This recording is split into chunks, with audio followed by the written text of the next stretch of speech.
You are watching CCG Global Dialogue, 50 Years of US-China Exchange in Retrospect, The Bush Legacy and Beyond, featuring Mr. Neil Bush and Mr. David Firestein, founder and chairman, president, CEO of the George H.W. Bush Foundation for US-China Relations. This program is presented to you by the Center for China and Globalization and hosted by CCG President, Dr. Wang Huiyao. Dr. Wang. Thank you. Good evening and also good morning. This is Wang Huiyao, the founder and the president of Center for China and Globalization that hosted this dialogue from CCG head office in Beijing. And so we are really pleased to welcome all of you to tune in for this CCG China and the World special dialogue series. And it's live from Beijing. Thank you for joining us today, actually. And so this is actually the 12th episode, and we are very honored and pleased to have two distinguished guests from George H.W. Bush Foundation for US-China Relations today. The Bush-China Foundation was founded in May 2017 by Neil Bush with blessing and support of President George W. Bush, and began full operations on September 2019.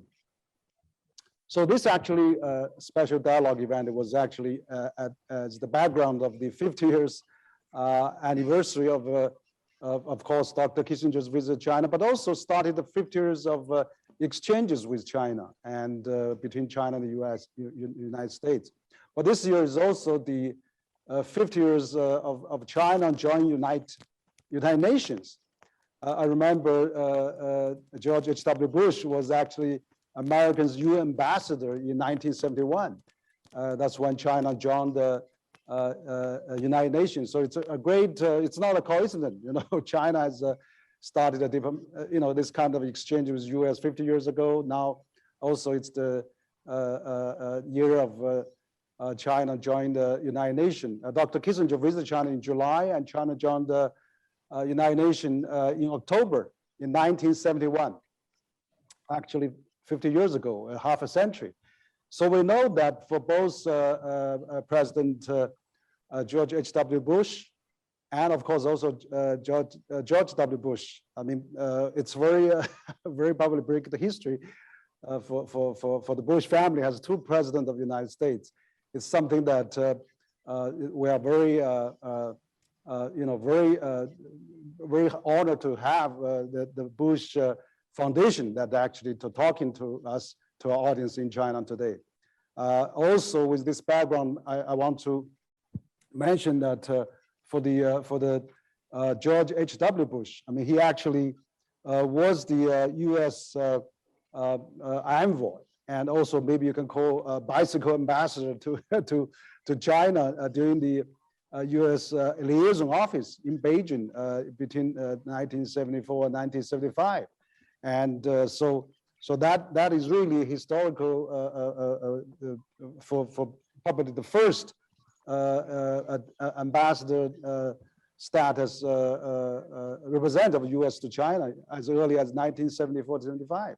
So Neil Bush, I mean, the founder of the Bush Foundation, you were also in China at that time, made a lot of visit then. So it's very, very pleased to see that we are actually talking about tonight about the Bush legacy and also the implications for China-U.S. relations, and also in retrospect, half a century, but also looking forward for another future prospect of China-U.S. relations. But also, I'd like to say that the George H.W. Bush actually being the first liaison office ambassador to China, but also he was the president in 1989, and after 1 month in office, paid a visit to China, the soonest which took the office to visit China. And his son, George W. Bush, I mean, also Neil Bush's brother, had made a full visit to China. And so that's really impressive, including the 208 Olympic game that both both Bush president actually visit China. So it's such a rememberable past of all the good relations we have. So, so I think that actually President George H.W. Bush actually said, we value the new relationship of our two countries, and also we have established with each other. We remain firmly committed to the principles set forth in those three joint communiques that form the basis of relationship. And actually, President George W. Bush even said in his China diary in 2007, I love the Chinese people, President Bush wrote. One of my dreams for our world is that those two powerful giants will continue working towards full partnership and friendship that will bring peace and prosperity to the people everywhere. So we are actually celebrating this great legacy, and so this is really a great moment to look at that. So what I'd like to introduce the two very distinguished guests actually joining us tonight is first is Neil Bush. Neil Bush is the founder and the chair of the George H.W. Bush Foundation for US-China relations. He's the third of the 5 children of President and Mrs. George H.W. Bush. So Mr. Bush has actually been involved with energy, real estate, and international business development for the 4 decades, beginning in 1980. But for the past 25 years, Mr. Bush has engaged in various international business development activities with a focus on China. He first visited China in 1975 when his father was the chief liaison officer representing the United States in Beijing. His business and personal interests have allowed for many return trips over the years. Since 1975, Mr. Bush has traveled to China over 140 times and has visited over 40 cities in China. So it's a remarkable record. I think probably only Kissinger maybe has made that many trips. Probably you had made more than that. But also I'd like to introduce another distinguished guest tonight is David Firestein. He's actually the inaugural president and CEO of the George H.W. Bush Foundation for US-China relations, or you can call Bush-China Foundation, and also a founding and current member of the foundation board of directors. And prior to joining the Bush-China Foundation, Mr. Firestein was the founding executive director of the University of Texas, Austin, China Public Policy Center. And also he's a professor at the University's London B. Johnson School of Public Affairs. Of course, before moving to University of Texas, Mr. Firestein served as a senior vice president and payroll fellow of the New York City-based East-West Institute, where he led the Institute's track to diplomacy dialogue. So very experienced, seasoned, also diplomat, decorated career of US diplomat from 1992 to 2010. Mr. Firestein specialized primarily in the US-China relations. So a very old friend of China, also very senior China hand. And of course, I remember we hosted you in 2012 when CCG hosted you there at the Western Return Scholar Association. You were giving an analysis of the US election, presidential election in 2012. So it's quite almost a decade ago. Now we see tremendous changes. So I would like to start the dialogue tonight with Bush Foundation and also the senior representative of Bush Foundation.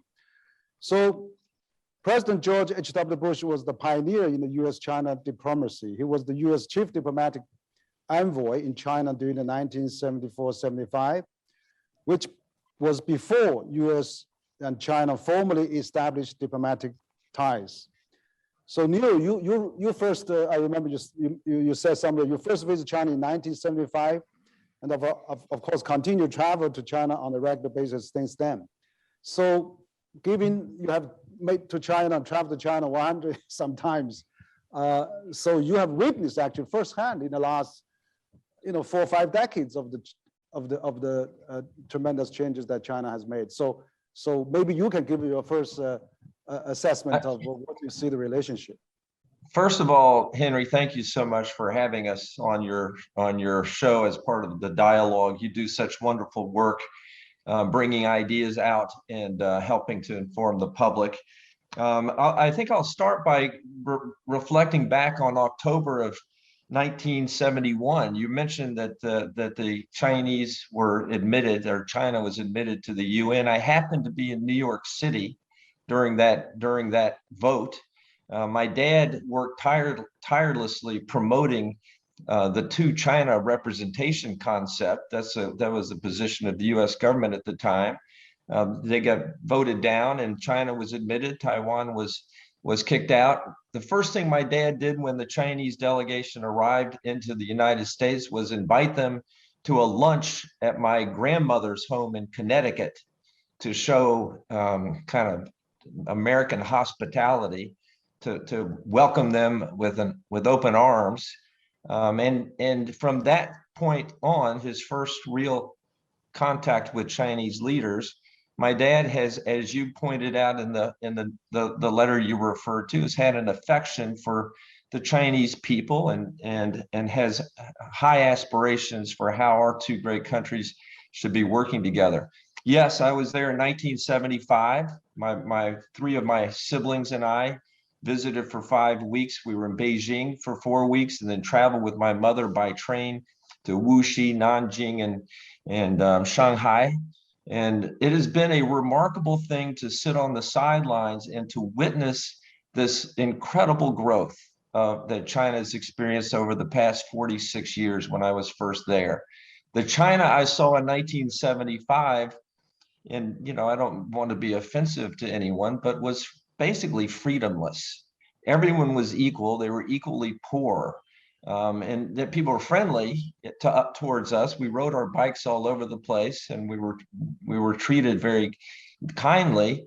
But there was propaganda machines everywhere. Everywhere you go, the word was being spouted out. People were still being sent, as the end of the Cultural Revolution, being sent to the countryside, and people couldn't make daily choices that clearly they can make today. And so, looking back 46 years later, if I were back in 1975, I couldn't have predicted or imagined that China would have had hundreds of millions of people lifted out of poverty, that the middle class would be growing as rapidly as it is, that the economy continues to churn out new jobs and crank out wealth for people, that people would enjoy daily freedoms that frankly back then were clearly unimaginable, happening in China. So I've been deeply impressed by this, Henry. I'll be honest with you. And I think one of the things that separates me from other folks is the fact that I've been there and seen it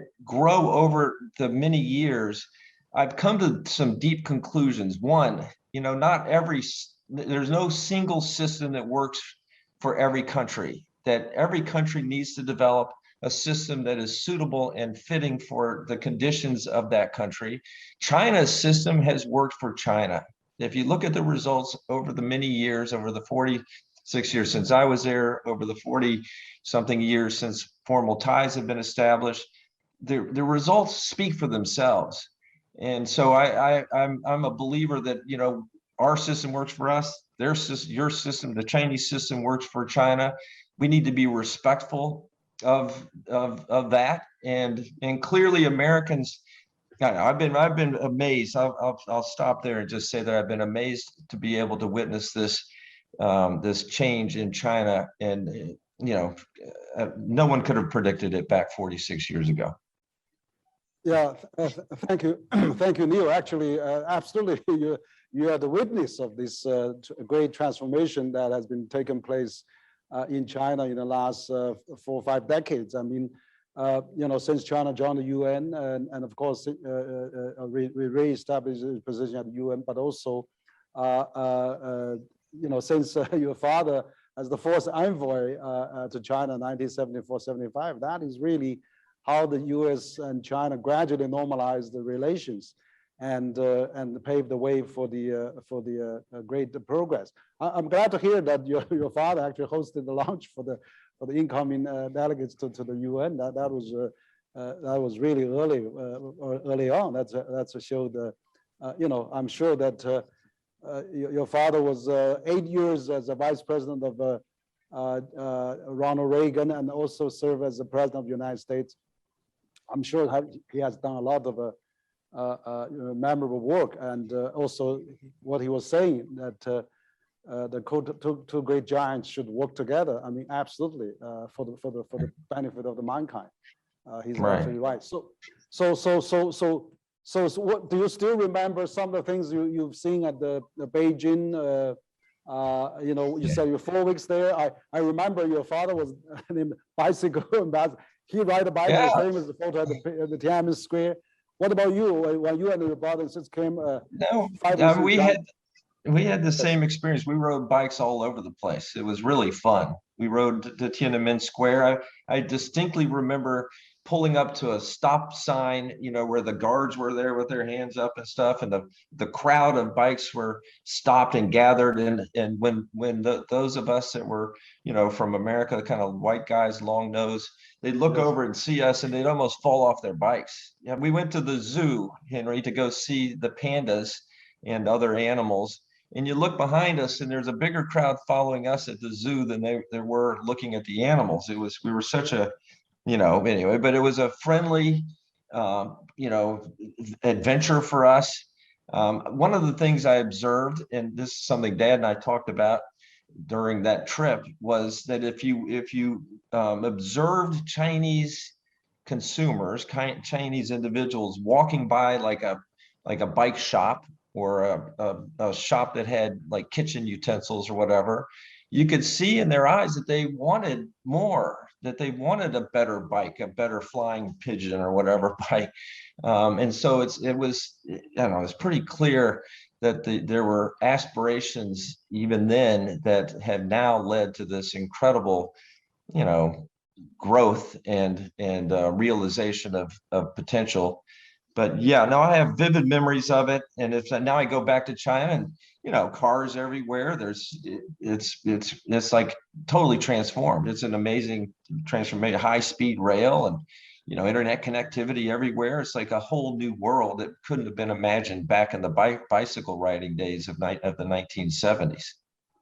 Yeah, great. You'll be really seeing China develop from bicycle kingdom to an automobile kingdom, now the largest automobile market in the world. That was really, you see that in the 4 decades time. Oh, and it's leapfrogged. I mentioned high-speed rail. I mean, other countries, other developed countries, or even developing countries in the world have not been able to keep up with China in the deployment of high-speed rail. And I've been on many train rides that have been very efficient. They're quiet, they're fast, they're clean.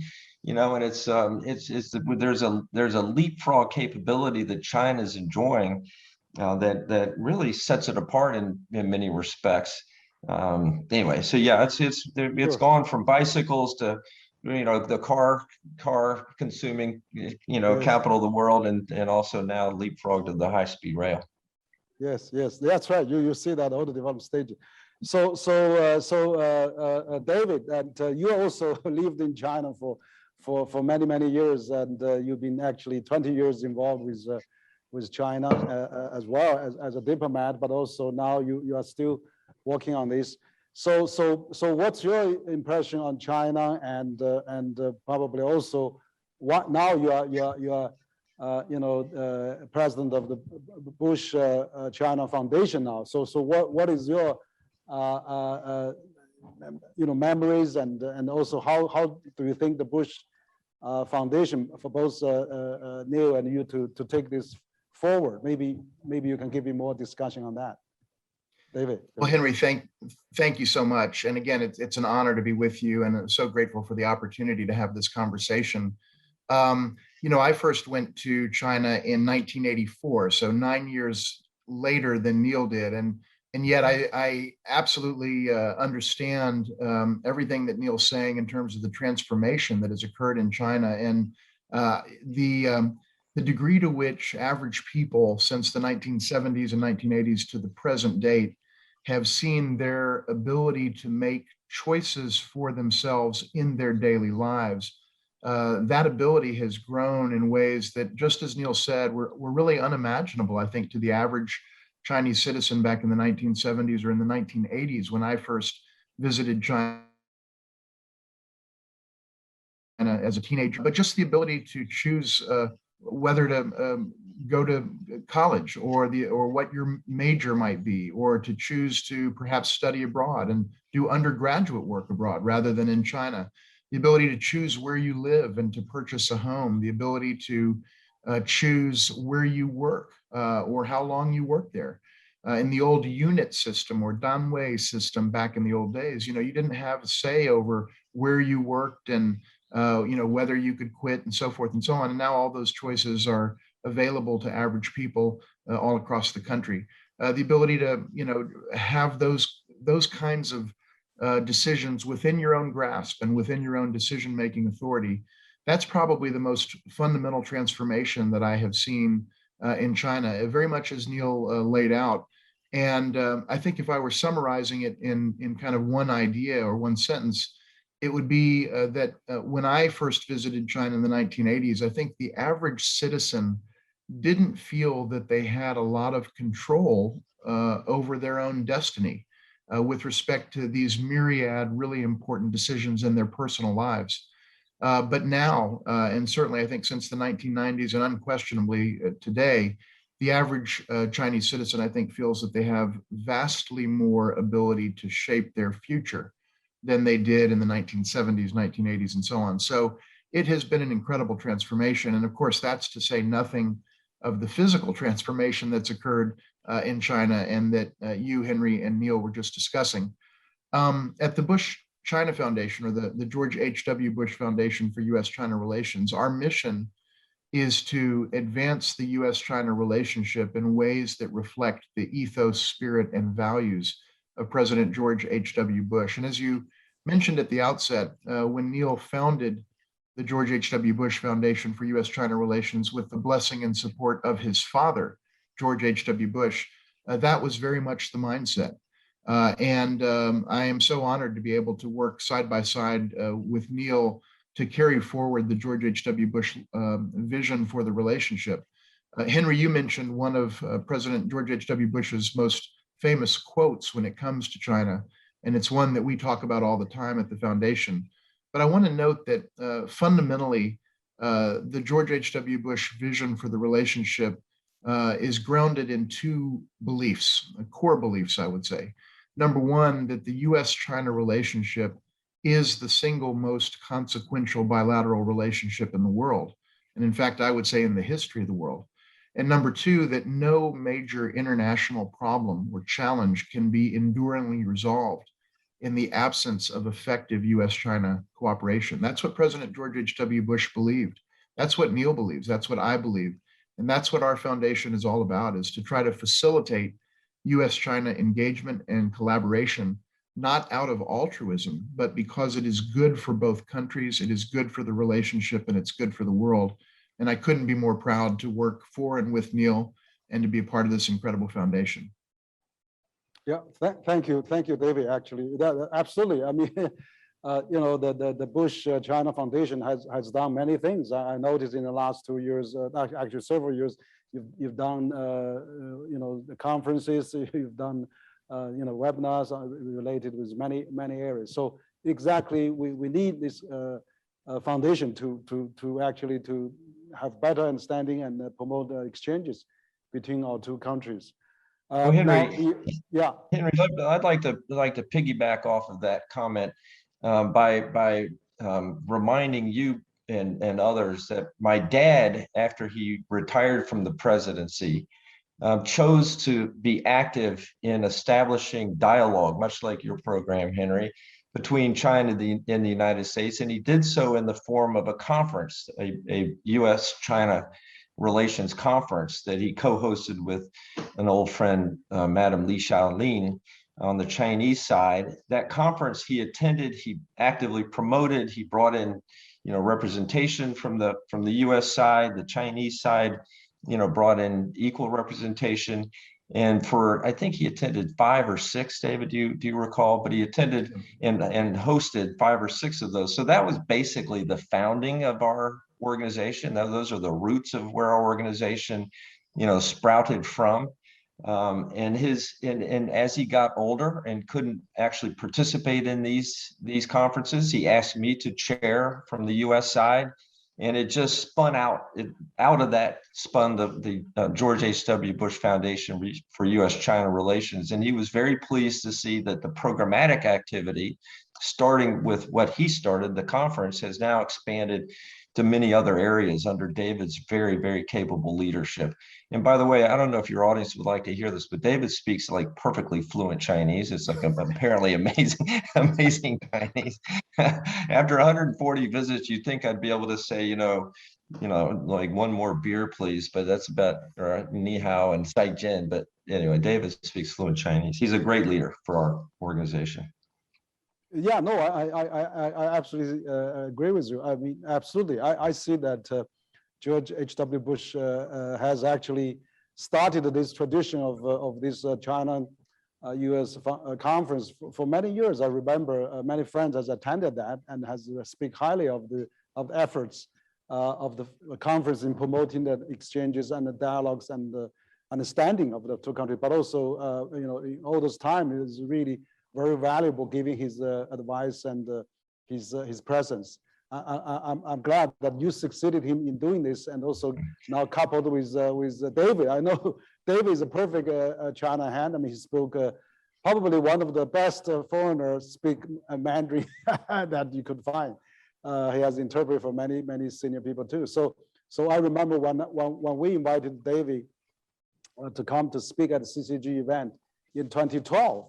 Which is almost 10 years ago. He already impressed me then, and also he's writing 2 Chinese books. I mean, out of the several books written in China, two of them written in Chinese. That is very rare for any foreigners to see that. So this is actually really great legacy and great tradition that we have, and so somehow, I mean, unfortunately, I mean, since both George. Your father, George H.W. Bush, and your brother, George W. Bush, are both Republican parties and a Republican president, and has actually made the most visit. Your father stayed in China for a year or two. Your brother made a 4 presidential visit, and 2 official visits, 1 APEC summit and 1 Olympic Games. There's a lot of good relationship building and the dialogue exchanges. But somehow, unfortunately, for the last several years, I mean, probably the last 5 years, particularly since Republican President Trump took the office, we see China-U.S. relations somehow, deteriorate quite a bit. And so this kind of deterioration, we don't know what are the reasons, but definitely, even now President Biden comes up, they're still saying, okay, China probably somewhat better now, but still, they say China can be cooperative, can compete, but also can be a rivalry. So we don't want to be a rivalry. But also, President Trump started this trade war, trade sanction with China. We see many Republicans actually calling for lift those tariffs, as I was just talking recently with Wendy Cutler, the former acting USTR, and she was saying, maybe we should lift those tariffs. It's no good for China, so for US as well. And recently, US-China Business Council have done a survey that find this tariff actually cost US almost 250,000 jobs and many costs.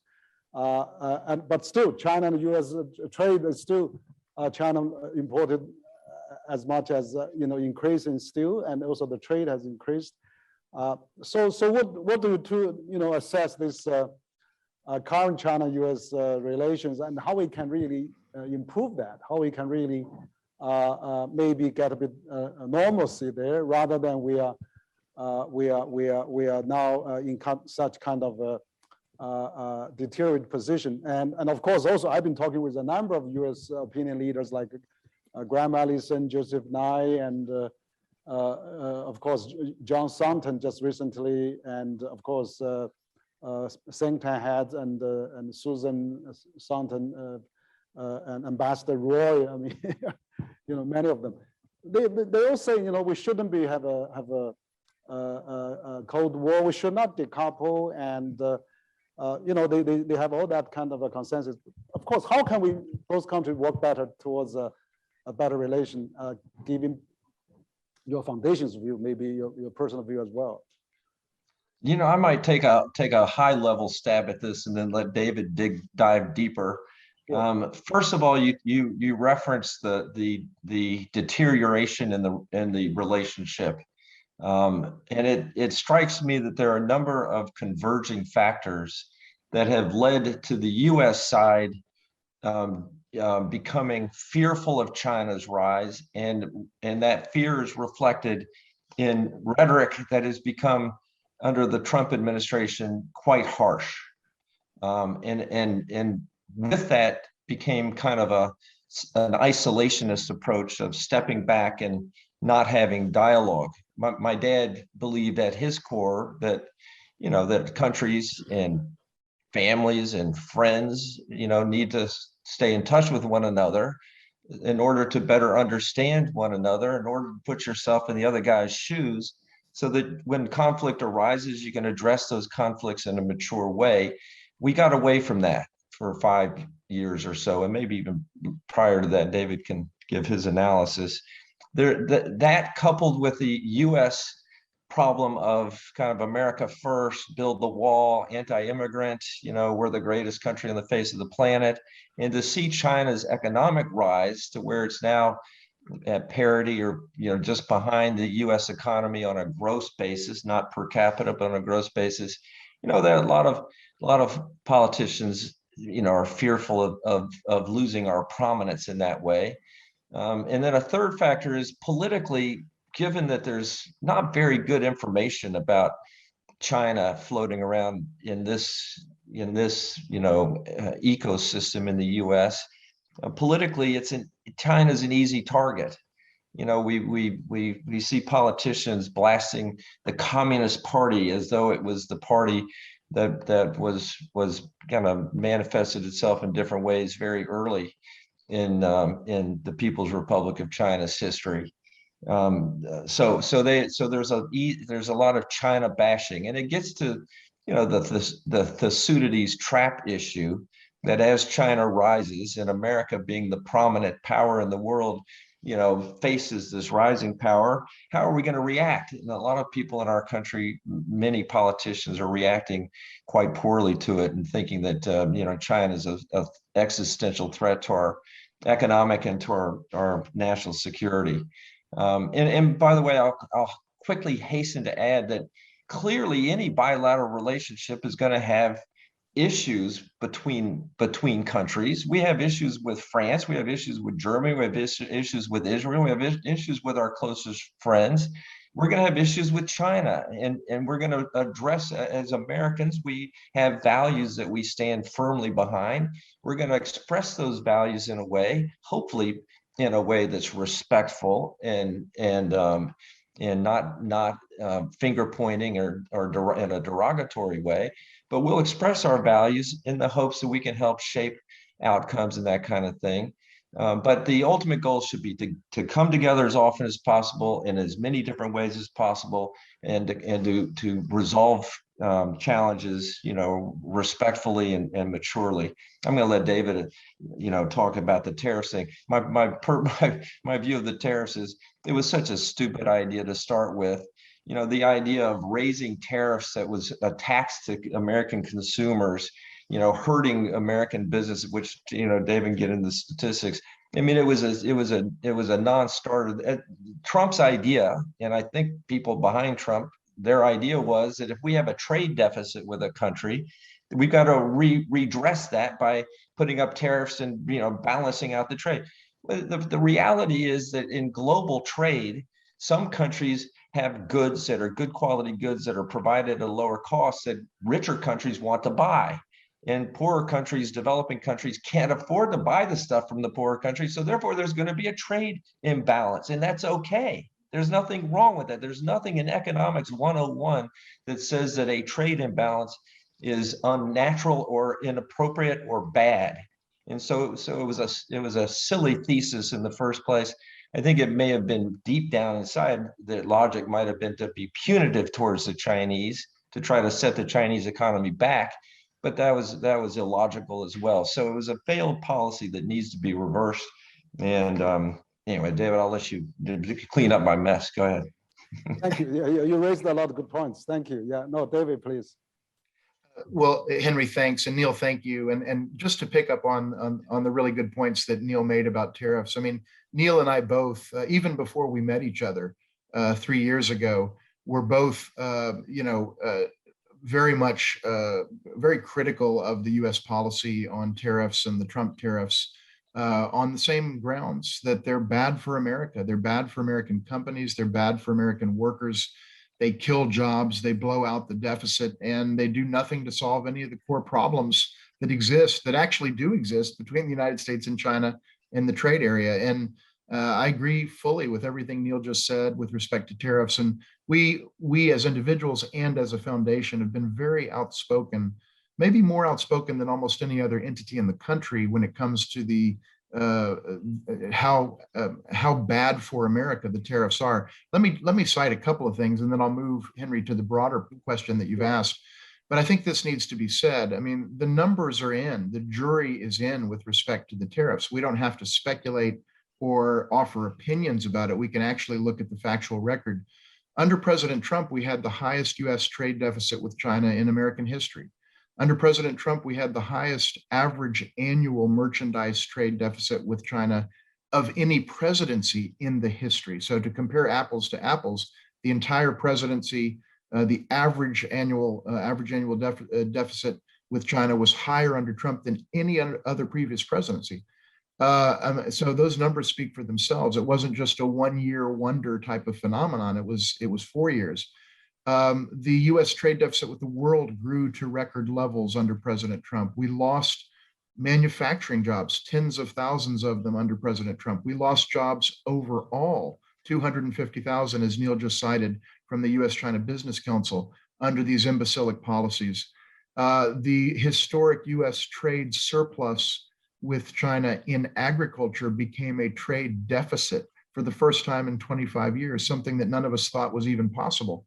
And of course, American consumers ended up paying more, to the tune of about $1,000 or even $2,000 a year more than they were before the tariffs came into play.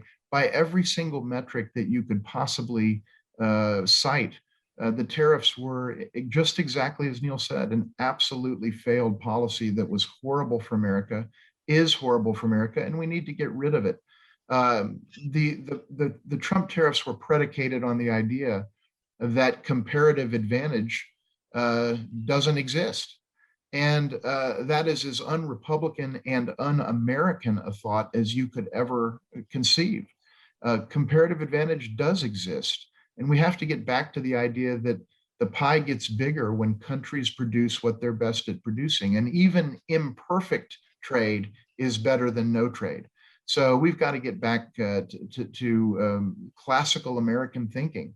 And I want to say, before I transition just briefly, Henry, to your other question, that the George H.W. Bush Foundation for US-China relations, true to the values and beliefs of President George H.W. Bush, is a pro-business, pro-trade, pro-globalization organization, unapologetically, because we understand economics and we understand that trade is good for America, it's good for the world, and we want to move back in that direction, and we advocate in that direction.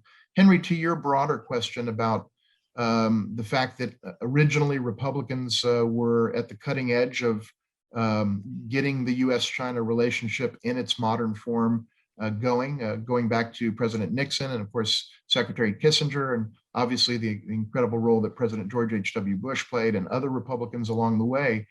The point that I want to make is that for most of the last 50 years, up until about 5 years ago, the idea that engaging China and having a constructive and robust and healthy and functional relationship with China, it was not just a Republican idea. It was a bipartisan consensus that held through the presidencies of 7 or 8 presidents dating back to Nixon and through the end of the term of President Barack Obama. It only changed during President Trump's campaign and as he came into office. But there has always been a bipartisan consensus that it is good for America to engage China, notwithstanding the difficulties and I would frankly say the irreconcilable differences that we have between our countries. Even with all of that, that there is value and benefit to engaging China, working together, being clear-eyed about the relationship, certainly, but coming together to solve problems that neither country can solve on its own. That consensus has existed up until the Trump era. Now we have a new consensus, unfortunately, in official Washington, and that is that China is really the enemy of our nation. There's a vast swath of official Washington that seems to believe that. And there's a significant swath of the American public that has come to believe that. I think Neil and I and the Bush China Foundation reject that idea and that belief. But I think that belief is rooted in two erroneous assessments of China's intentions. One, that China seeks to displace the United States and supplant the United States as the world's only superpower. And I think that is an absolutely fundamental misreading of what China actually wants to do. And number two, that China seeks to replicate its system all across the world and create a bunch of countries that look exactly like China, and basically to push forward its system as across the world, so that there are more systems that look like China's than there are today. I think those are incorrect understandings of what China actually seeks to do. And when the fundamental premises of US policy toward China are wrong, the resulting policies that purport to address those concerns are going to veer off course. And I think that's what we've seen over the last several years. So, we need to have a sharp focus on US interests and to get the emotions out of our policy formulation and policy execution and focus, as President George H.W. Bush did, on the long-term interests of our nation. And I think if we do that, we can get this relationship back on course. Yeah, great. Thank you, both Neil and David. Excellent points. I think that you're right. For the last 5-6 years, there seems to be more misunderstanding between the two countries. And I think we all need to really work hard to really to get a dialogue, get a communication, and get the right understanding. Exactly like what we're doing tonight as well. And I think that trade is absolutely so obvious that since the Second World War, the trade boom has actually give the prosperity to the world and actually prevented the Third World War. And we are still living in largely peace and prosperities because of the trade. And this is actually a competitive advantage you talk about, that David Ricardo's theory that, the country does best, that maybe we should exchange. And the US has many areas, technology, US financial power and dominance in the internet and many areas. So China has been doing well in infrastructure and also many other. I see a lot of collaboration there. But just unfortunately now we're actually, we're facing, the whole world is facing a huge challenge. We've been, in this pandemic, this COVID-19, now we're getting probably COVID-2012 now. It's really still, cutting us off, at least for travel. So what do you think that we should really work together on this? Because I see this as the biggest opportunities. Like I was talking to Susan Sontag, the former Assistant Deputy Secretary of the US. She was saying, look, I mean, the COVID-19 could be the best occasion for the US and China to let bygone be bygone. Let's concentrate on this common threat, enemy number one to the humankind, rather than we have actually, now because of COVID-19, we have actually divided even more so. I mean, you have this origin of tracing and the blaming on China, but also we see, finger pointing as well. And how do you think that we can fight this pandemic, and how can we revive the world travel? How WHO can really work together? I mean, US now is maybe lifting some of the lockdown, but then you have the you have some surge again in some area. But what's the experience U.S. has and China has? Maybe we can really work together. Vaccine recognition, travel kind of exchanges, and now we see that U.S. just according to the U.S. embassy here, in the last 3 months, from May, June, and July, U.S. embassy has issued almost 85,000 student visa. We have a miles-long queue at the Pudong International Airport. So, students going back to the United States, and yet U.S. student can't come to China. So how can we really, get this U.S.-China working together on this pandemic fighting, rather than we, point the finger and shout at each other? Yeah, that's a great question, and it's a question I would ask on a number of major topics that affect the sustainability of life on Earth for humans, including climate change, food insecurity, everything health related. The pandemic is kind of the most obvious and most pressing matter that you brought up. But because of climate change, we have all kinds of natural disasters. How can we learn to either alter the course of this climate change so that the Earth will be able to carry on for many more years beyond the current trajectory? So these are big issues, and clearly the two largest economies in the world, as David pointed out in his opening comment, have to work together. In fact, it's hard to imagine not solving these issues without the collaboration of China and in the United States. There's a clear mandate and necessity for all of us to share our common humanity in addressing these kinds of issues. And I agree with you, the frustration over the finger pointing. I mean, especially at the beginning of the outbreak, we had we had messaging coming out of the White House that said, oh, it's just going to be here for a little while. We have 13 cases. It's all going to go away and blah, blah, blah. Oh, yeah, we're going to have a mask mandate, but I'm not going to wear a mask. And, yeah, everybody should get vaccinated, but no, there's no real push. And so there's a huge kind of anti-vax movement in the United States.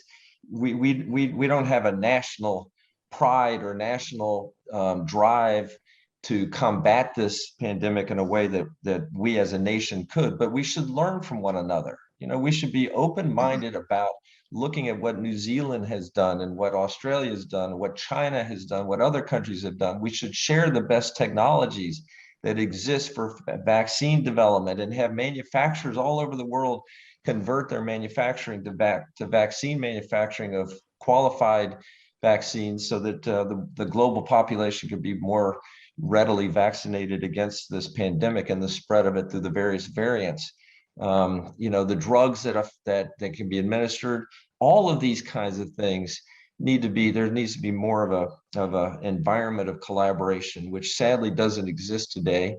And I'm convinced that things will change over time. I may be the only guy out there that says this, but I do believe that this administration is already creating more opportunities for exchange and dialogue and that kind of thing. And inevitably, when you sit down and you have dialogue with counterparts, good things come out of it. Better understanding and an addressing of serious issues. And the topic of collaborating on the pandemic and healthcare related issues in general should be front and center on the table for discussion. Yeah, great. I think you mentioned those very important issues, and we should really work together on this pandemic fighting, vaccine recognition, and also learn from each other. Absolutely. I mean, we need a lot of cooperation in combating the COVID-19. And actually, this could be a punishment of the nature that we are not really respect sustainable and climate change. It could, so this is a huge lesson for us. So David, what's your take on this? Well, Henry, thank you. And I think Neil has said it really well. I would just amplify one point with respect to COVID-19, and let me make a broader point at the outset. Absolutely, COVID-19 and pandemics generally, and global public health even more broadly, are areas where the United States and China should be collaborating, because these are the very definition of the kinds of issues, and they're not the only ones, where no one country, by definition, can solve these problems. These problems require a collaboration from all the major players in the world. And instead of thinking of COVID-19 here in the United States as a kind of wedge issue between the United States and China, we ought to be thinking of it, just as Neil said, and Henry, as you said, as an opportunity for collaboration, not because it's a warm and fuzzy or altruistic thing to do, but because lives depend on our ability to collaborate.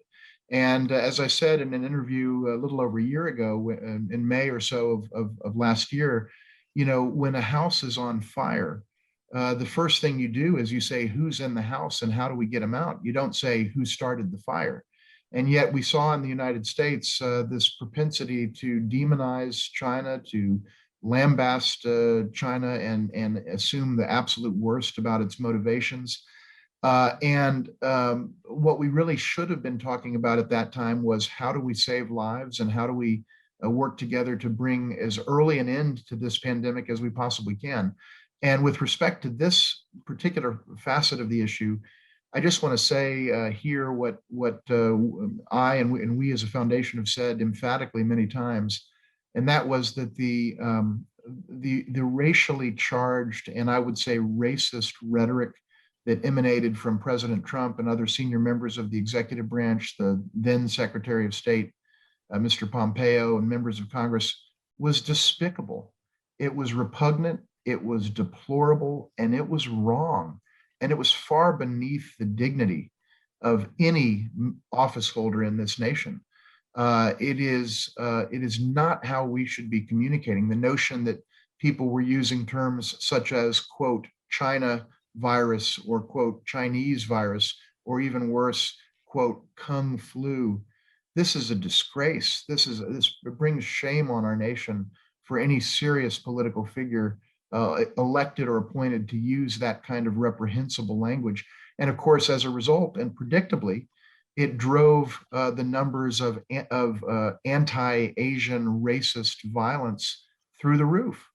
And that is deplorable and absolutely tragic. And so we as a foundation spoke out and continue to speak out about this. You know, we've got to get back to and I think we are now under this administration, a much more mature and less juvenile style of communication.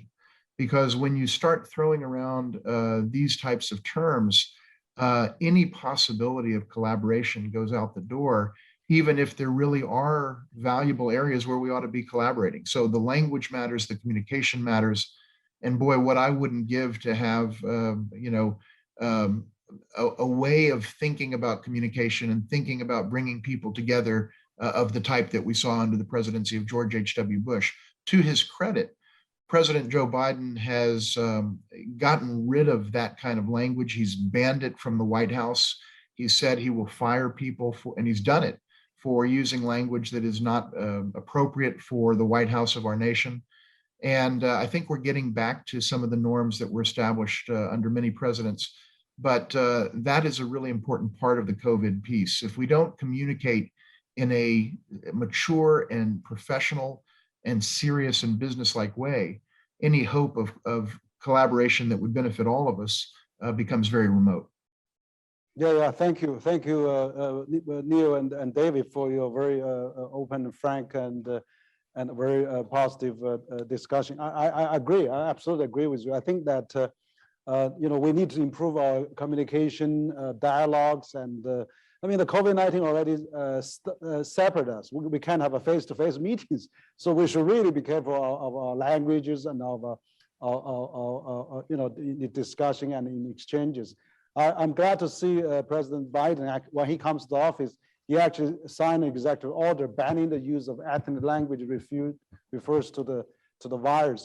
So that is a good sign. So we hope that things can get better. I know that now we can talk a bit more on that, but President Biden is already over 6 months in office, And China and US, we had quite a several rounds of discussion. We had Alaska encounter and with Secretary Blinken and China's senior diplomats. Of course, recently we had Deputy Secretary of State Wendy Sherman come to Tianjin. We had a second round of discussion, and so it seems, of course, the second time I would say it's better than the first time, but still, well, one of the best was actually, I think, was former Secretary of State, now Special Envoy John Kerry's visit to China first time, and they issued a joint communique on the climate change between the collaboration. And again, John Kerry is planned to visit China in the next several weeks. I know that also John Thornton, the honorary chair of Brookings, actually currently is in China, and actually he met the Minister of Environment and had a lot of constructive dialogues. So we hope, we can really now facing those huge issues, facing those, the more challenges that U.S. and China can really, work together on those mostly critical issues to the mankind, to the whole world, to the 7.5 billion people, because the number one and number two largest economy in the world have a moral responsibility to do that. So how can we really improve on that? And so what do you think about where are the low-hanging fruit? Can we start climate change so we can get some positive news? We can get some positive message across the countries. We can, now we have the student back. Can we have a U.S. student back to China? Or can we have the consulate resumed in both Houston and where both of you based in Texas and in China too? So things like that. Probably Neil, you can give some first. I'm actually. I think I may pass the buck over to David. I'm curious about his response on the student travel. You've mentioned that a couple of times. I mean, one of the great blessings of connectivity is having so many thousands of students come to the United States every year we're a land of immigrants, and I know these students aren't immigrating, but I just think it's wonderful how America, has taken kind of the best of talent from all over the world. They come to this part of the world, they learn and go back to their countries or stay and help us build our economies. And there's so much value to those student experiences, both the U.S. students going to China and vice versa, Chinese students coming here. David, what's the prospect for that activity cranking back up again? Yeah, well, Neil, thank you. And a couple of points in response to Henry's really good questions.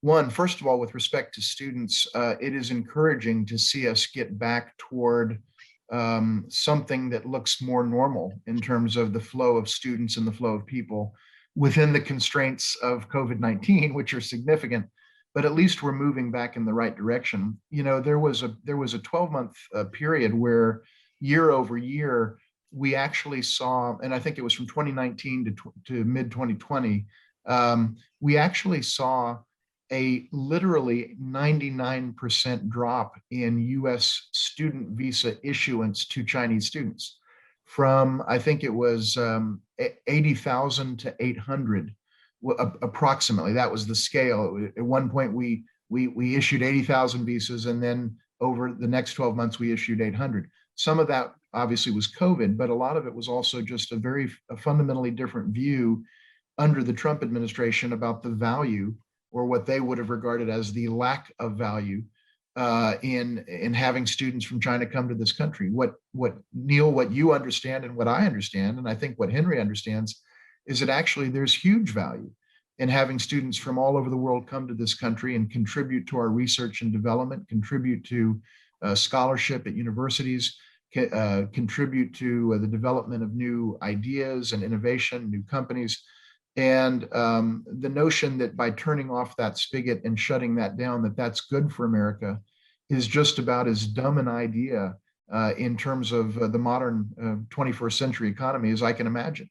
And so to see it move back toward a more normal level, at least in terms of Chinese students coming to the United States, And I certainly hope we'll see an analogous upward tick in US students getting back to China once the overall health situation allows for that. These exchanges are great for our countries, and we need to increase them, not decrease them. Just as a side note relative to Henry's question, in terms of what's the low-hanging fruit, in addition to getting student numbers back up, I think we need to get the Fulbright program back up and running again. We need to get other cultural and educational exchanges back up and running. We need to get the US Peace Corps functioning in China again, assuming China still welcomes that. Yes, of course, Henry, you're right. We need to get the 2 consulates back up and running again. Neil and I both feel very strongly about that, and so many other Americans. We've got to, we're not helping anybody by shutting down the Chinese consulate general in Houston or the US consulate general in Chengdu. It hinders both countries' abilities to provide services for citizens, to support business and trade and so forth and so on. So there are a number of things in that area. But Henry, the final point I would make that I think goes to your question is there are areas that the Biden administration identified very early on as areas that are fruitful and that are potentially very beneficial to both countries in terms of collaboration. One is public health. We've talked about that. And let me also note, both China and the United States made some very serious mistakes in their early handling of COVID-19. There's no question about it. That being said, the question now is, how do we actually make the situation better? So we've talked about COVID-19, but also the issue of climate change, just as Neil noted, and Henry, as you noted at the outset, the issue of arms control, the issue of nuclear non-proliferation, including on the Korean Peninsula, but not limited to that particular space. Now the issue of Afghanistan. The United States and China need to come together and talk about this incredible and tragic situation that we now see in Afghanistan. And I think there's much to discuss there. The question of Iran's nuclear ambitions and other issues, piracy on the high seas. There are a whole host of areas where it's in each country's interest to work together. And we just need to set emotions aside. Yes, we disagree with China. We as a nation disagree with China on any number of issues. And China disagrees with America. Yes, China does some things that are immensely problematic for America, no question. And America does some things that are very problematic for China. We have to set that aside, not in a clear-eyed way, and focus on where we can make a difference. And there are a lot of areas where we can, and that's what I hope we'll see over the coming years. Yes, thank you, David and Neil. I think absolutely. I mean, I agree with you. I think that both U.S. and China, being the 2 largest economy, has a really very strong responsibility and to work together. I mean, you're right. I mean, the issues, the chaotic situation in Afghanistan. Where is next? How can we really work together on that? Should we really, China, U.S. and the country in the region should really work out a post-war plan, maybe for the peace and stability there. And of course, there's the issue of Korea, North Korea, Korea Peninsula, and there's issues of Iran, and China was one of the talking parties there. And so there are many international issues. But what's more important, I think that this world economy is also need us to really work together to put it up also for the developing countries, for Africa, for Latin America, so many countries that we really need to work together. So absolutely, we need to put aside our differences and maximize our common positions. So David, I noticed that you actually, in January this year, when you talked at the Hong Kong forum that organized by US-China Business Exchange Foundation there, that you talk about the way forward. You mentioned about 6 points there, which I think is really interesting.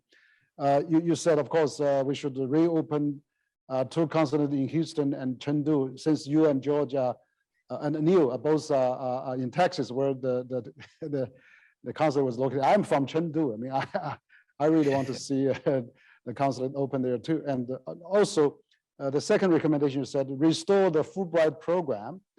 And third recommendation said restore the US Peace Corps presence in China. And also the fourth recommendation is the United States government should seize desist from its effort in the shutdown Confucius Institute. And the number 5 is more openness in trade and investment, but also to people-to-people exchanges. And also 6 is to think about creating an international visitor leadership program. China to think, creating this program to between the thousands of South Americans and Chinese in both directions. So you're right, because you are one of the early scholars come to China. You can witness firsthand. So for those things, plus the climate change, I mean, can we really do more? And also you can elaborate on those points. That very good point you made. Well, Henry, thank you so much for noting that. And let me just say, I think there are, we are facing a very turbulent and contentious and difficult and challenging time in the relationship right now. It is going to be very difficult to do big things at this moment because of the tenor of the rhetoric and the mindset in Washington.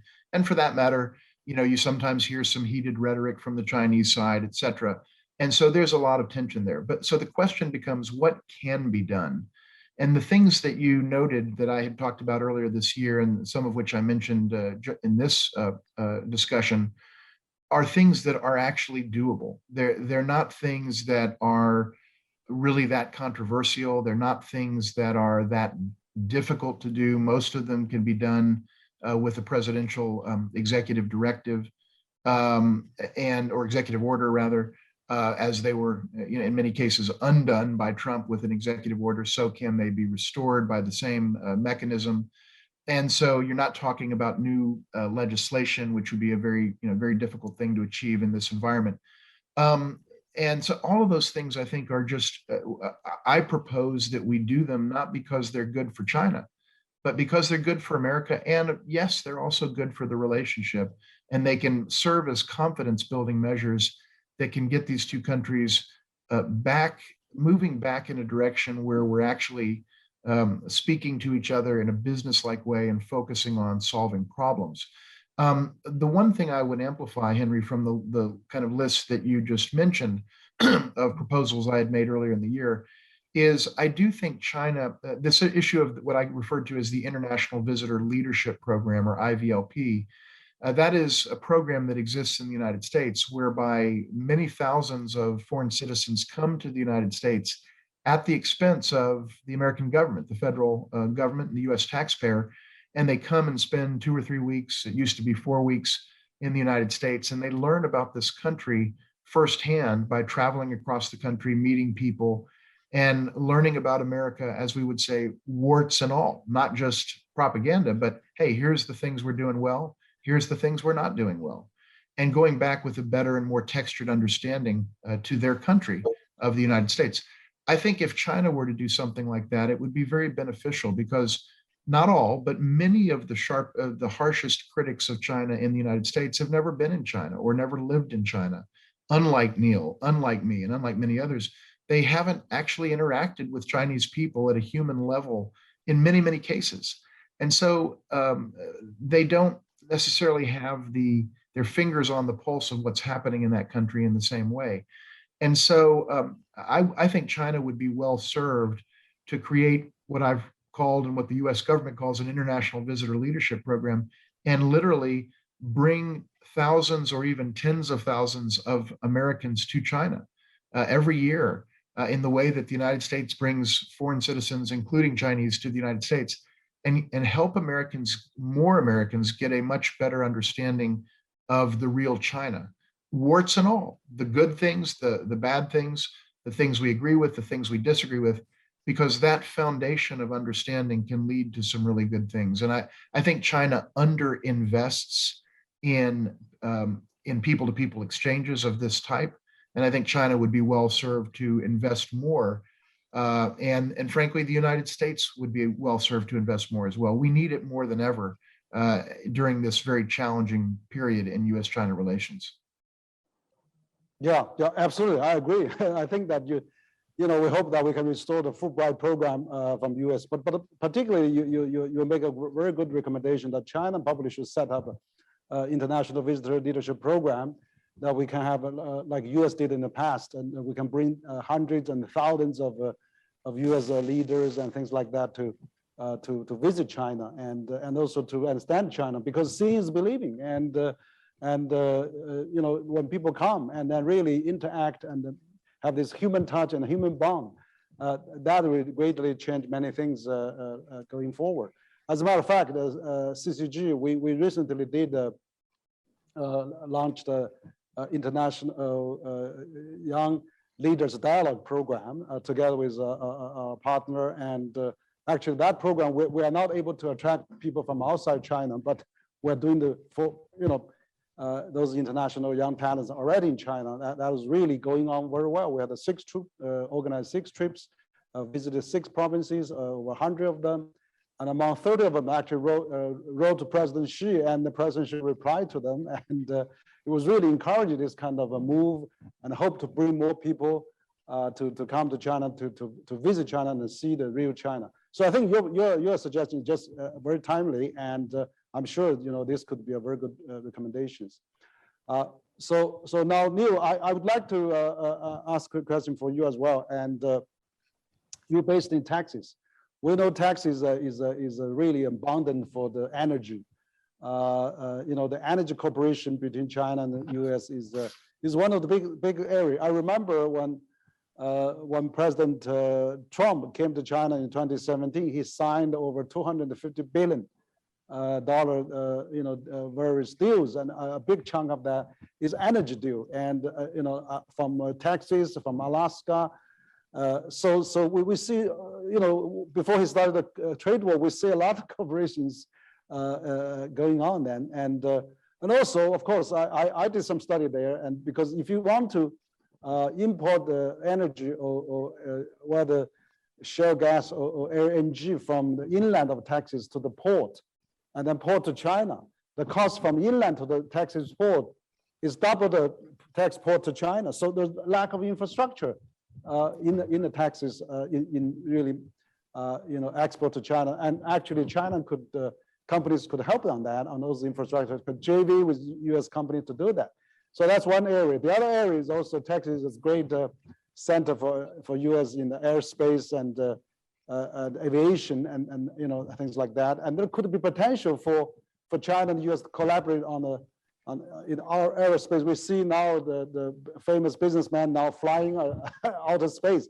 I mean, I remember they are saying when they look out from the space, look at the Earth, we are really one. We are one village, one human being raised in a nest. How can we really fight each other? So probably now, from those points, in addition to consulate and other things, the area can collaborate. Like from a Texas point of view, and or US in that matter. What are those areas? I mean, maybe further to promote that. First of all, I'm going to reflect back on David's comment about comparative advantage. The trade is really about comparative advantage. And one of the great advantages that Texas has, and that the United States up until recently has had, is that we've had a surplus of oil production and natural gas production. I can't speak to the infrastructure issues and the cost of transport from West Texas, from the Permian Basin to the coast of Texas, and then shipping it around. But to the extent that there's a demand in China for these products, and to the extent that we can provide the supply to meet that demand on a cost reasonable basis, we should engage in that trade, period. It's just as simple as that. And the trade deficit will be reduced by it, which is, I really don't care about the trade deficit, but it's just a fact that it would be reduced, and some politicians will be able to brag about how they brought the trade deficit down. So yeah, there's clearly, and I love your suggestion that we should be very open to having joint venture collaboration, investment in infrastructure by Chinese in joint ventures with American companies to get access to these supplies. Makes total sense to me. You mentioned aerospace. The Bush China Foundation has been a co-sponsor of an event that's happened 3 years in a row called the International Symposium for the Peaceful Use of Space Technology with a focus on health. And this organization has brought together leading space-related agencies and organizations from around the world, from Europe, France, and Germany, from Japan and Russia, the United States. And it's been pretty remarkable. The last couple of sessions have been in person in China, but virtual for all those outside of China. But the first one that was held in Hainan Island was very successful in bringing people together.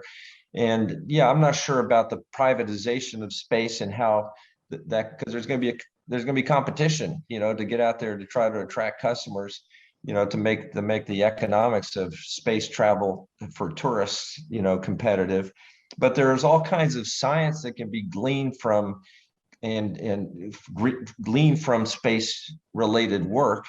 And that's the kind of science that's going to benefit humankind. And to the extent that China brings something of value to that exploration, and we bring something of value, and the Europeans bring something, we should collaborate, no doubt about it. Yeah, absolutely. And I mean, there's a lot of interest with US and China can collaborate, and there's a lot of things that we can work together. But now, and as China now, GDP is also getting larger, but also it seems that maybe with a number of years, China may surpass US on the GDP status, but maybe per capita still far behind. But what do you think about this? How can we really now accept each other, maybe coexist with each other peacefully? We cannot. I remember probably you said before that the U.S. has a system that fits U.S. China has a system that fits China. We should not really try to change each other or something. Can we really reach that kind of a common understanding, or maybe how we can do that? I'll give you an example. The topic of Afghanistan came up. My brother, President George W. Bush, and his wife, my sister-in-law Laura, have very strong feelings about their concerns for the rights of women and children in Afghanistan. With the Taliban coming back into control, there was a small military force there that helped support the Afghan troops of 2,500 or so. I'm not quite sure of the numbers, but very small compared to what's on the Korean Peninsula today. And it seems to me that for civilized nations around the world that are concerned for the rights of these women and these children that may be thrown back into the dark ages or the stone ages through this change of leadership, that civilized nations would be motivated to work together to keep a presence there, to maintain the stability. The American people are kind of tired of being the sole, what's perceived to be the sole protector. There were allies there, but not in great forces. But the American people elected Biden with his promise to withdraw. President Trump made the commitment to withdraw. A better strategy would have been to say, let's get countries from all over the world, people that have a notion of what it is to be civilized, and find our common humanity and work together, to secure the rights of the people of Afghanistan, not to nation build, but to be protectors of those basic human rights. So that may be idealistic and naive, but I do believe we're going to get there. The world is becoming so connected, so close, so there's everything is far more transparent than it has been in the past, and so where there's a wrong that needs to be righted, we need to work together to right that wrong.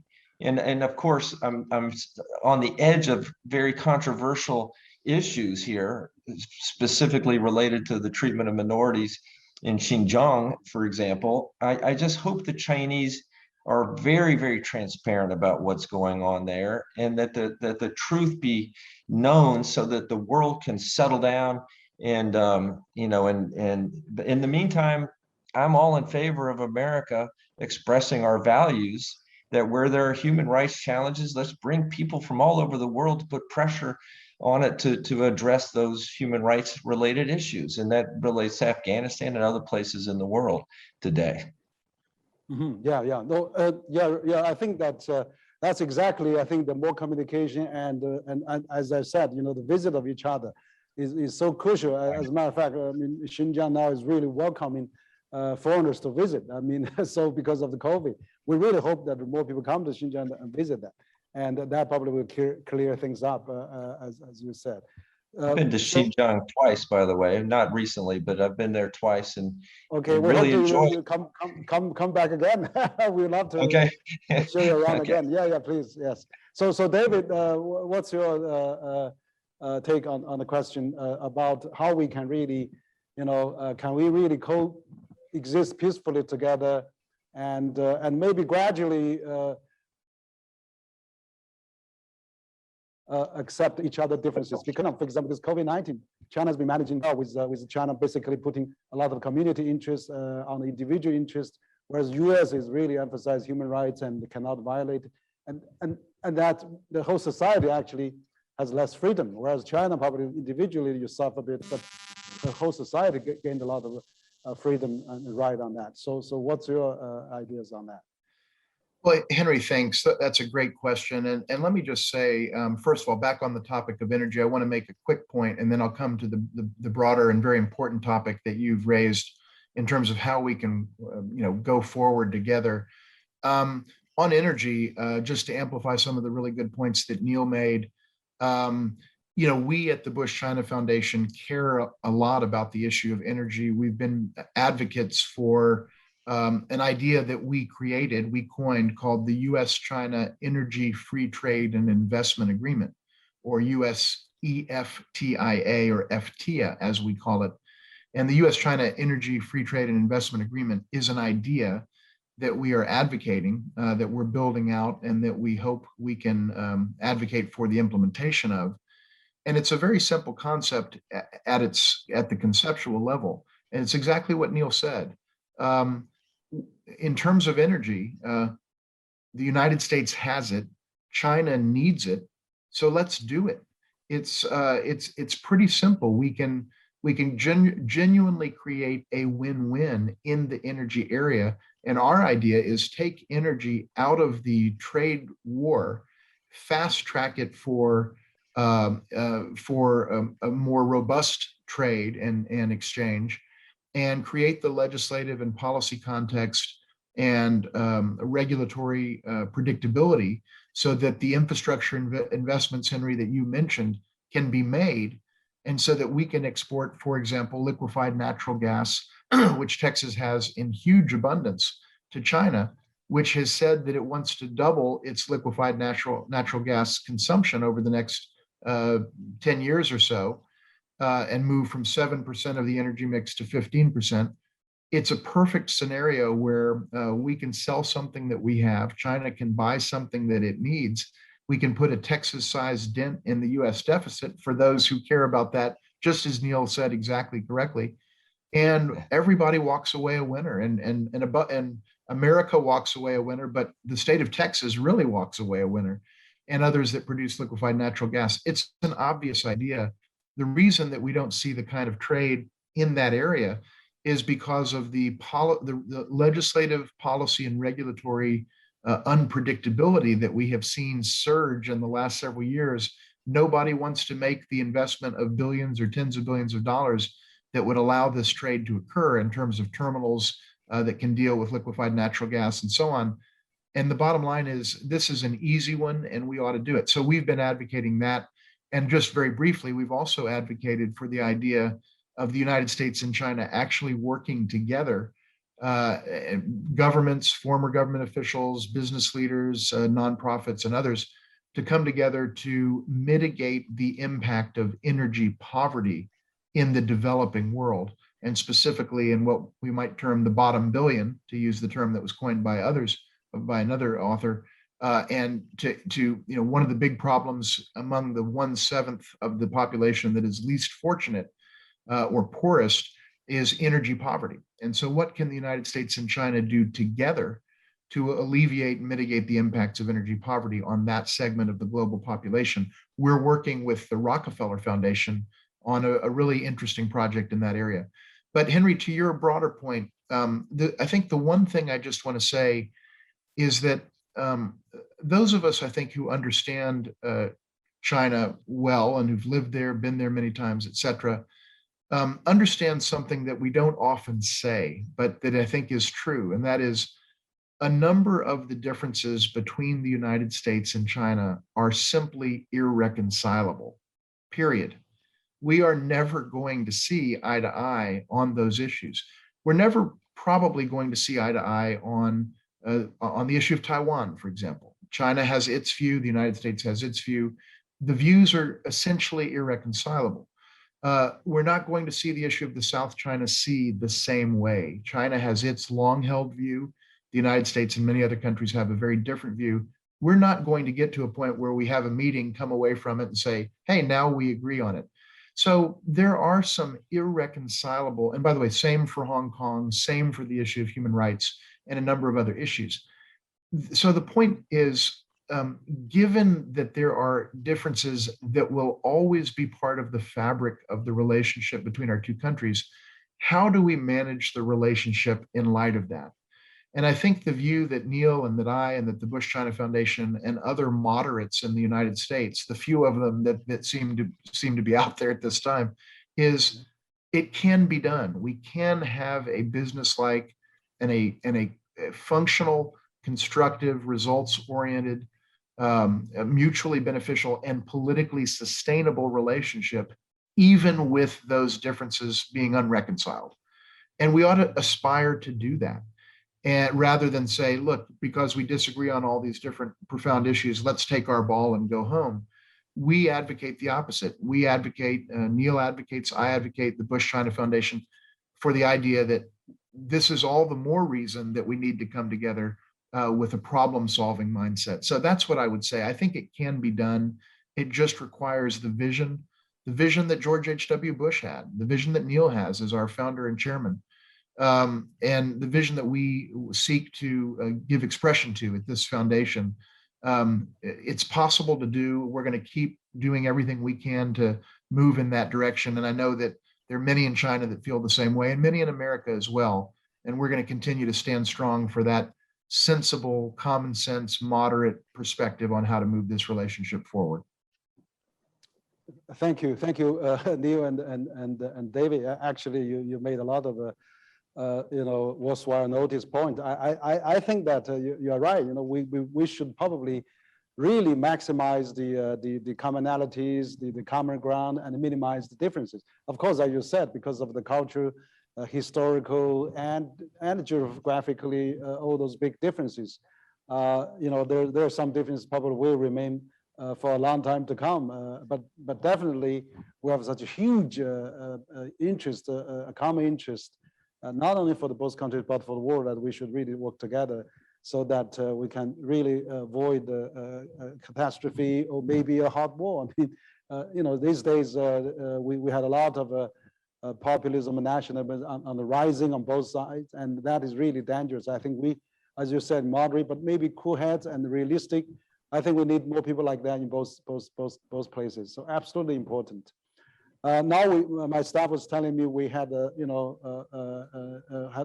live from several portals. We have over 200,000 viewers watching us and listen to us.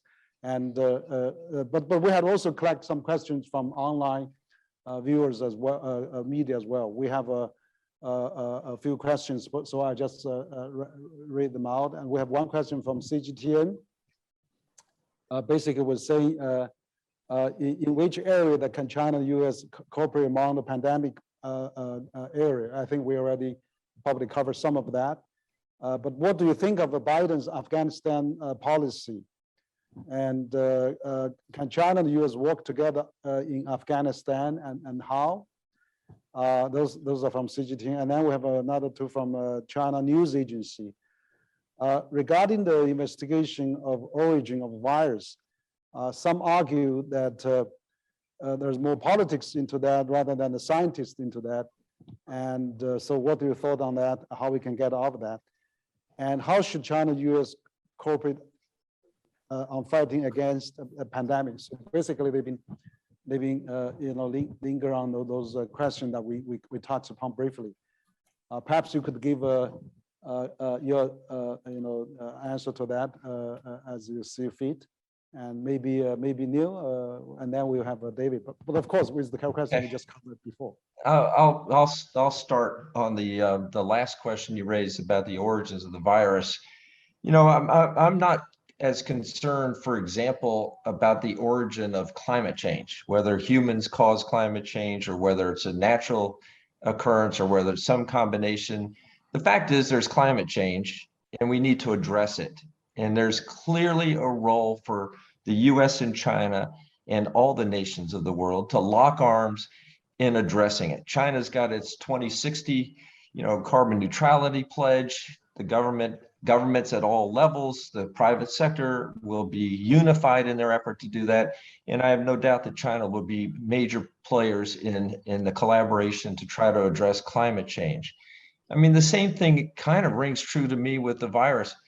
Who cares where it originated? Whether it originated, in a lab or from a bat or from the United States or from wherever it originated, who cares? The fact is we have a pandemic that continues to affect the lives of hundreds of thousands of people all across the globe.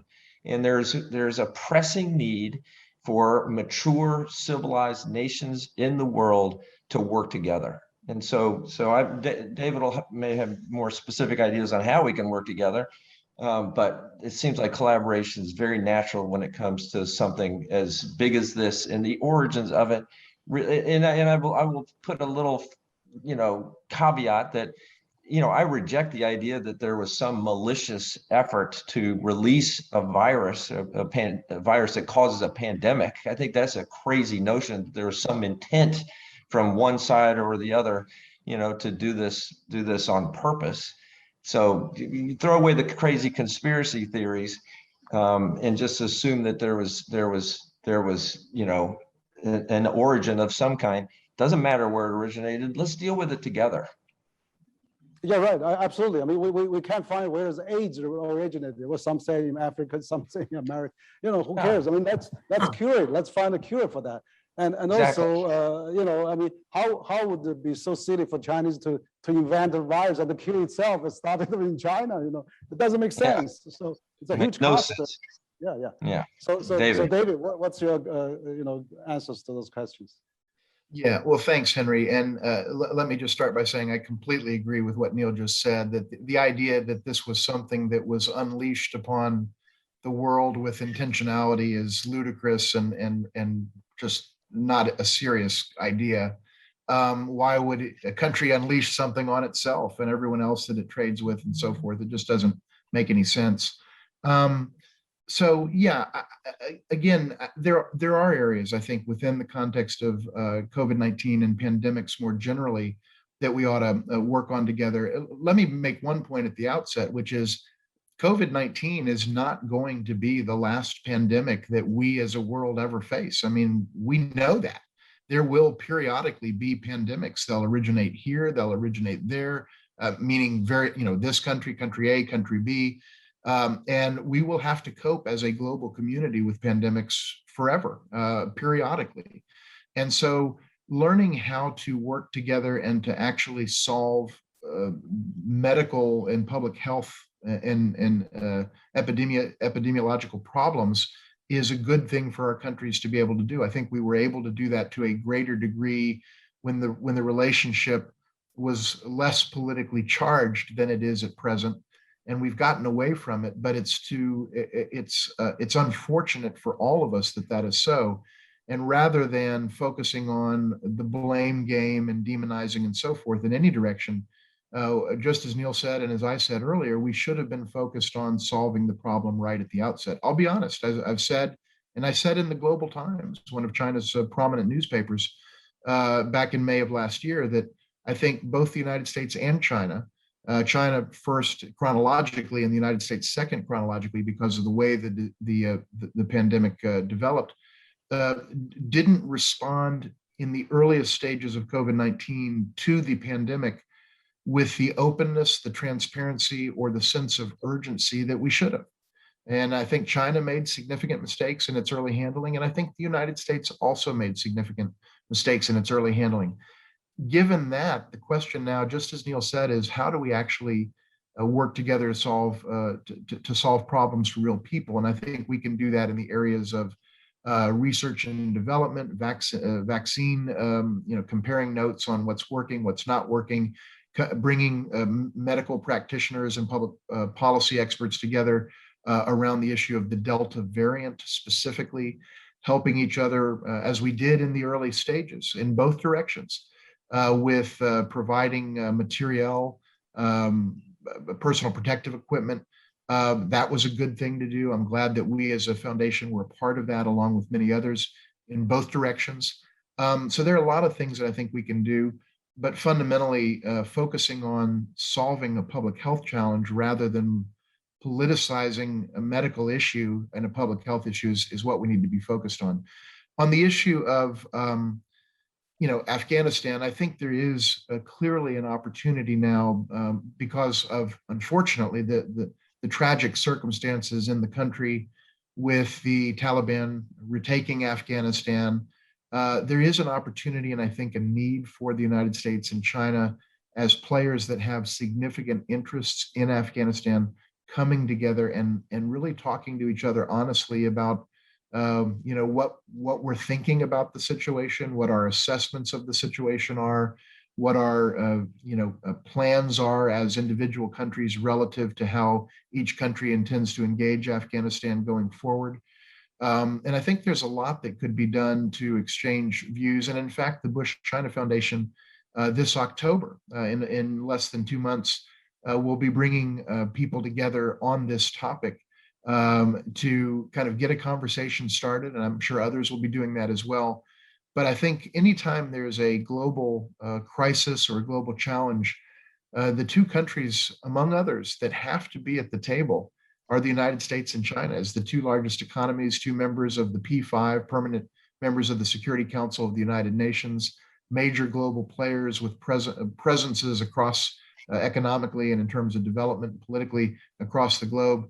And Afghanistan is a clear case where I think there's benefit to sitting down and saying, what do you think about what's happening there? And here's what we think about what's happening there. Just at that level alone, there's utility. So, all of these are areas where I think there is room for improvement.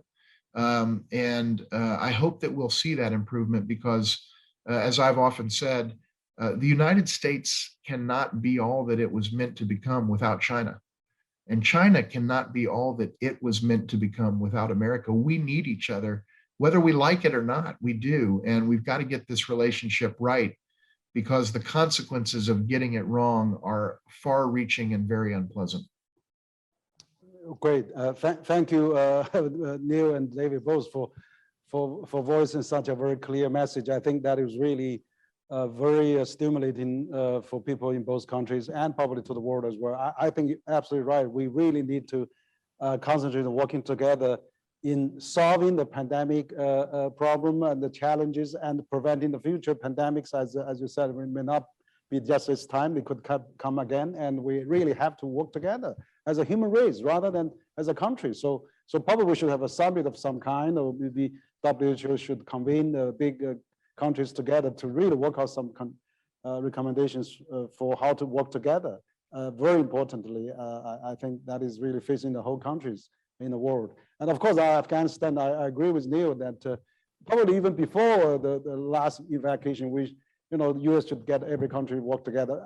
We could talk, have a country in the region and have a discussion. Maybe we could have the UN to play more active role, or even have a UN peacekeeping force to safeguard the evacuation to prevent future disasters. So there's many things we could talk. Absolutely, we need to bring all parties together. So now, given the time, we probably come to the conclusion of our dialogue. I think we started with this dialogue with the 50 years of US-China exchanges. Started with, of course, with the Nixon visit 50 years ago. Started with China joined the UN when George H.W. Bush as a US UN ambassador then, and had the, Neil was mentioned that they had a really great encounter then with the Chinese delegation. but also with the legacy of both presidents. I mean, President George H.W. Bush, but also George W. Bush as well. I mean, George Jr. President as well. I think that the legacy is have more exchanges, more dialogues, more understanding of each other, and then also maybe we should try to avoid major disasters and deterioration, and we should really seek the common ground and minimize the difference.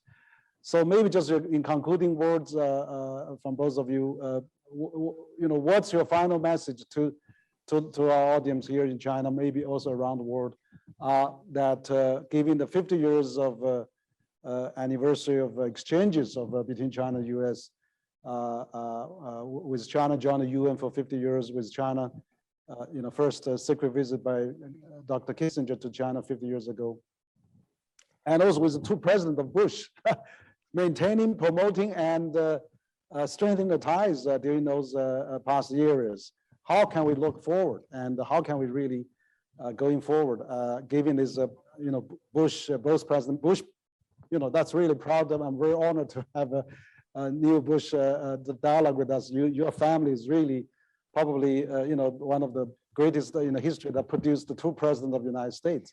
That now you have a Bush Foundation to still working on Bush China Foundation. That shows that the family is really care about this relationship. So we want to hear the last word from Neil, and also from the president of CEO of Bush China Foundation, David Firestein. So Neil, why don't you go first?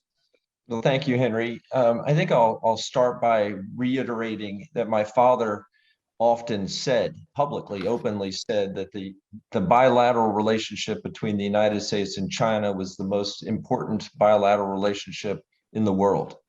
And it was prescient of him to say that many years ago, because it's becoming more true now than ever, given the gravity of the issues that we face, as humans on Earth. I would further say that globalization has been given the United States economy, our GDP, and our individual wealth, a huge shot in the arm.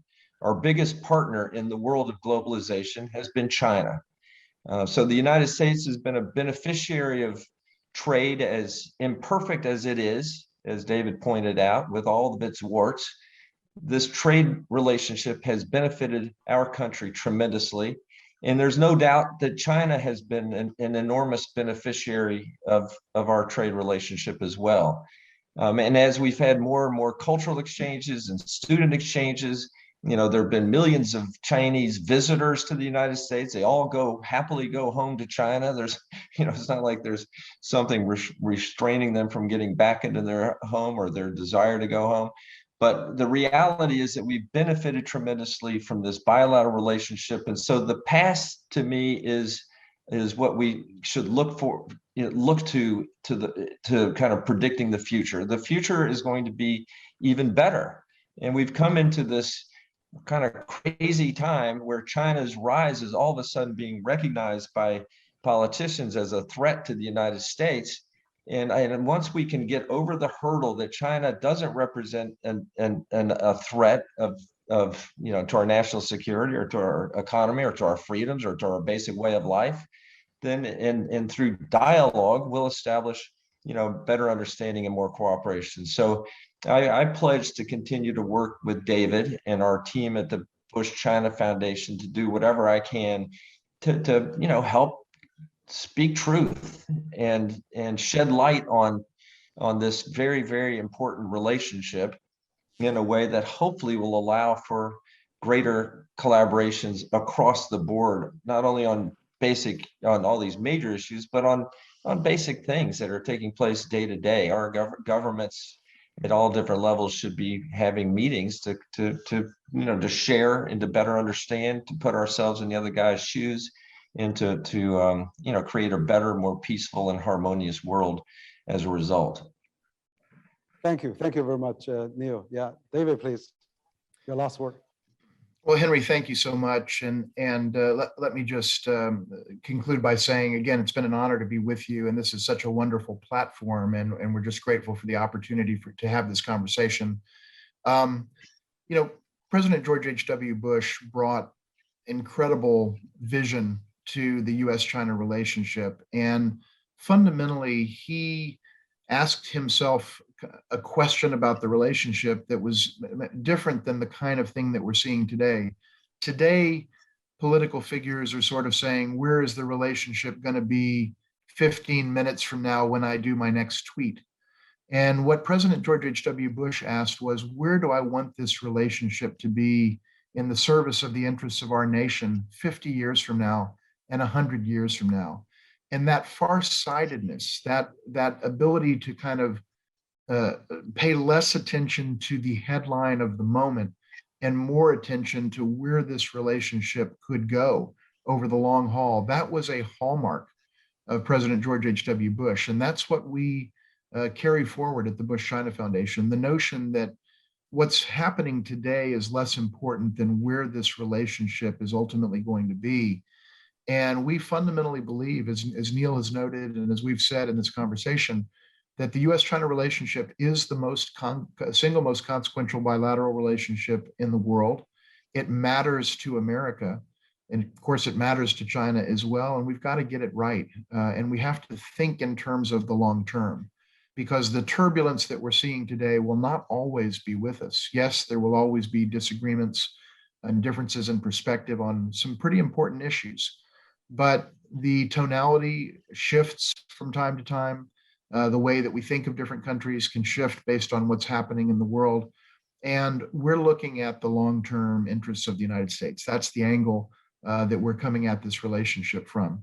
The final thing I want to say, Henry, is I think we as Americans need to do a better job as a whole people and as a nation, in recognizing the validity and the truth of two statements at the same time. Number one, China is the most formidable competitor that the United States will ever have in the lifetimes of every American alive today. And the reverse of that is true as well. But it is also true that China is an indispensable partner to the United States, whether we like it or not. And America is an indispensable partner to China.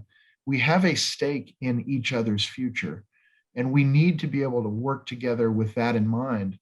And I think if we can recognize that there is truth to both of those ideas, and by the way, competition is not a bad thing. Competition is what has made the world what it is today.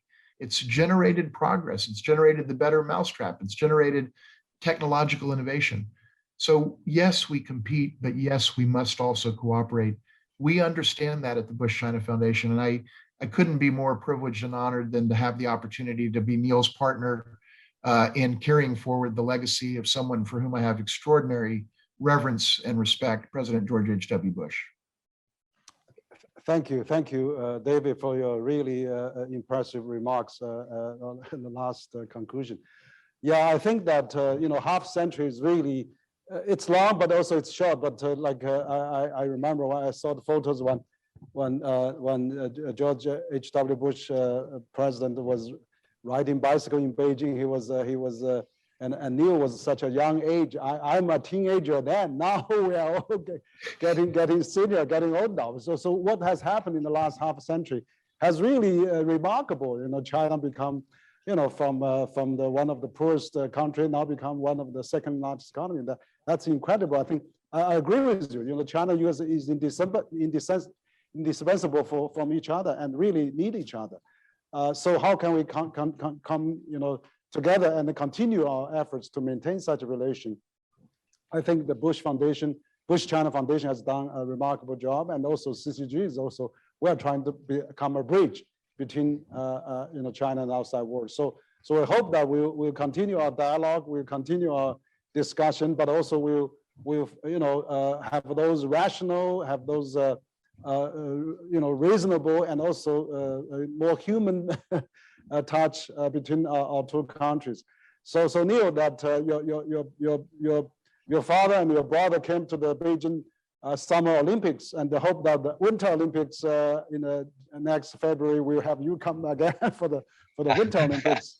We hope that we'll have those sports, people-to-people exchange, student exchange, tourism, and all the other program that can revive. We really, as David said, we cannot separate from each other. We have a huge bond, and let's continue the legacy of the both Bush president. So thank you so much, and thank you for our viewers, so many of them tonight, and also around the world. Thank you so much. We'll see you next time. Thank you, Henry. Thank you so much. Thank you very much.